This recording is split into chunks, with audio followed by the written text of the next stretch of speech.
What's up, people? It's your girl Adeola. Is anybody else tired, by the way, of how Nigerians are embarrassing us all over the world? And put up Madam's photo. Madam, you're welcome to this program. How are you feeling, by the way? How is the cancer treatment? You should be feeling better. You're treating it in London, eh? Unlike some Nigerians, millions of Nigerians, when they get sick, they can't even afford to go to India. It's very nice having you on this show. So they said that you said that you are ready to go to prison. Father. I don't understand, Madam Madueke. For years, we've been saying you be thief. As in that you stole money is what I'm trying to say. Money meant for the betterment of the future of millions of Nigerians. But you denied every single allegation. But now that America is involved, now that America is revealing all these secrets, suddenly you are no longer denying it. Now you are saying that you are ready to go to jail. That hurts. That hurts. As if we Nigerians that have been saying it, as if we are mumu. It is only when America says it that it becomes an issue. Wait a minute. Oh God, you not told us this. So he said America would know. Whether one person, a group of people, steal $20 billion, America will know and say this will keep that money there. By the way, this money is part of the missing $20 billion that former President Goodluck Jonathan told us at that time was not missing, because he said that if the money was missing, America would know. So now, Madam is speaking. She exposed how she allocated several oil lifting contracts to Aluko as well as Omokore, despite their lack of technical expertise or capacity to operate the oil mining leases. Yes, they couldn't do it. In fact, they subcontracted it to third party, and then they made tons of money by not fulfilling the obligations stated in the agreement. But she gave it to them because in return, they bought Madam several properties in different parts of the world. I mean, you guys have been saying several properties allegedly in the name of Alison-Madueke. We've been saying so many $1 million properties in her name. Apparently, this is how she got those properties, and of course they wired millions of dollars into her account. By the way, I thought I should mention that Madam wants us to know that the furniture that they bought for her was only $4 million. So not more, it's just 4 million. This is for the enemies of progress. All of you that have been saying that she spent a lot of money on furniture, she wants us to know it is not that much. It is only $4 million. Anyway, so with Madueke's help, these people were able to steal $1.7 billion. $1.7 billion. Don't worry, we'll come back to the money. Let's just keep going. So imagine the biggest foreclosure ever in New York City is a property owned by a Nigerian. Just imagine the embarrassment I felt when I heard that. They used our money to buy $50 million apartment here in New York. Please let Nigerians see what these people used our money to buy. $50 million apartment. And then there was another $80 million that was spent on a yacht. I said, when Beyonce turned 32 and she went cruising with her husband, we did not know that was that they were cruising on our money. You see, Nigerians, of course she paid. I mean, Beyonce paid like $900,000 or something. So she paid. But the money, as in the yacht, that was our money that was cruising for the 32nd birthday. And let's not forget about the house that he bought in California. He bought that with $24 million. Oh, why not? Yes, it is our money. As a matter of fact, he already sold that one. And then the man had 3 private jets. 3, not 1, not 2. What do you do with 3 private jets, by the way? I don't know. 58 exotic cars for one person alone. Okay, that just shows you the level of poverty mentality that these people have. You see money like this, you start shaking. You go and buy a big house, big yacht, 58 cars. How about? And this is just to show off and to date Naomi Campbell. No be so. Does that even make sense? Naomi don't dump him. No be so.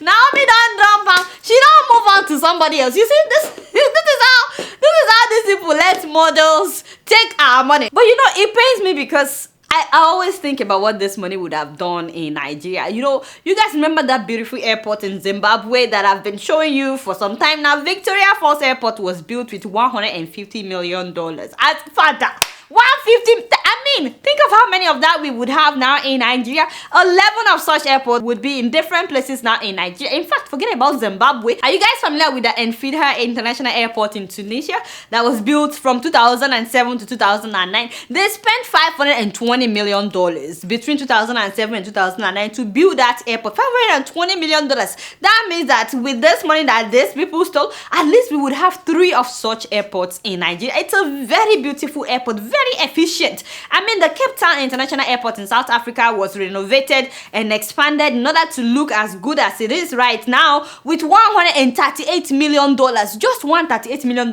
So that means if they should spend that $138 million on the airport in Lagos, what we would have right now would be the envy of so many countries. But you know, forget about airport. Madam is sick in London. No, so you think that money would have built her a very good hospital where they will be treating her in a... Yes, of course. What am I even talking about? Rush Hospital East Tower in Chicago. It was built with $654 million, not billion. I'm talking about $1 million now, and they built it in 2011. In 2011, and do you guys know how much they make at that hospital? More than $3 billion. You see how infrastructure can fuel the economy. They spent $654 million. They are making $3 billion. And you know, I'm sure some of the people that are paying big money at such hospitals will be big Nigerian officials. Don't they treat cancer at that hospital? Of course, they treat cancer at that hospital, and they only spend $654 million.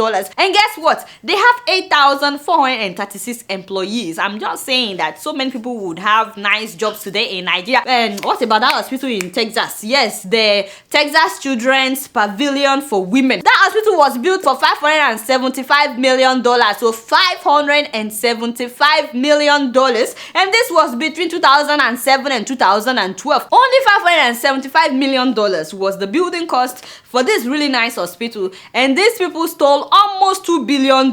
And they spent it on yachts, on cars. This hospital employs 1,789 doctors and 1,366 nurses. Hopefully, some of you are starting to realize the impact of what these people are doing. It's not just about the fact that we could have good hospitals and less people would die, but many graduates would have jobs today if only these people would just invest the money in Nigeria. Some people will tell me, why are you telling people to invest in Nigeria when there is no power? So if somebody like this should spend the money to invest on power, don't you think we would have stable electricity by now? I thought they privatized the electricity company. If somebody like this should invest in the electricity company, the electricity would be stable. I can go on all this. Milo Cancer Hospital in Connecticut was built with $467 million. That is a cancer center, even if we just have one of that in Nigeria. Is it just me, or have you all noticed that it is no longer the common people that are suffering from lack of good hospitals in Nigeria?